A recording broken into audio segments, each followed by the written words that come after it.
There is a need for Africa to accelerate the establishment of its own financial institutions to address the existing challenges of the current global financial architecture. President Ruto, while making his closing remarks at the Forum of China-Africa Cooperation in Beijing, China, noted that the current formula does not favor Africa's transformation and development needs. President William Ruto is calling on China to scale up its cooperation with Africa by helping countries on the continent access concessional funding for development.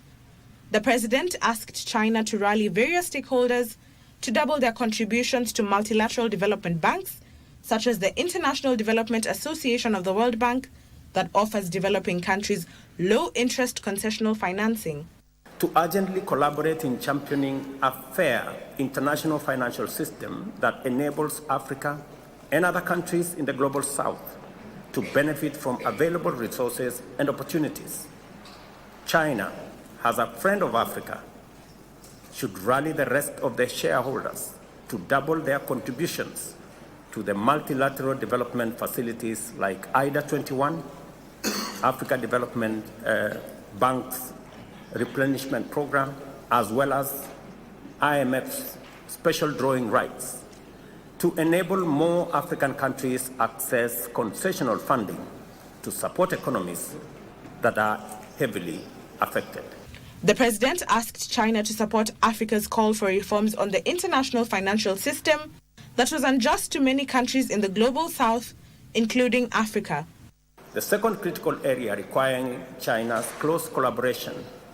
is to work with Africa on debt treatment generally, and in particular, reprofiling of debt to incorporate a longer grace period and longer tenure for both existing and future financial facilities to provide fiscal space for uptake of urgent development financing in social, in matters infrastructure, and other sectors critical for stabilizing Africa's economies. While calling for reform on the international credit rating and debt sustainability systems, President Ruto said African leaders will next month hold the first ever meeting in Congo-Brazzaville to establish parameters for the proper assessment of the continent's assets and gross domestic product and new modalities for determining debt sustainability using Africa's real wealth. The wide-ranging statement and the 10-point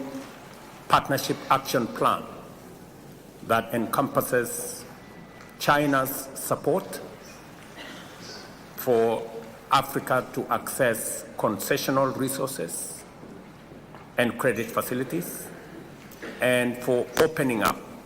China's market to those of us in the African continent.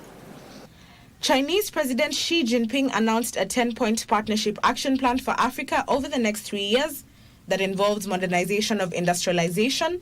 agriculture, trade, investment, training and infrastructure, access of Africa's goods to the Chinese market, 30 infrastructure connectivity projects, and development cooperation comprising 1,000 livelihood projects. Ndutamo Kami for Prime Edition.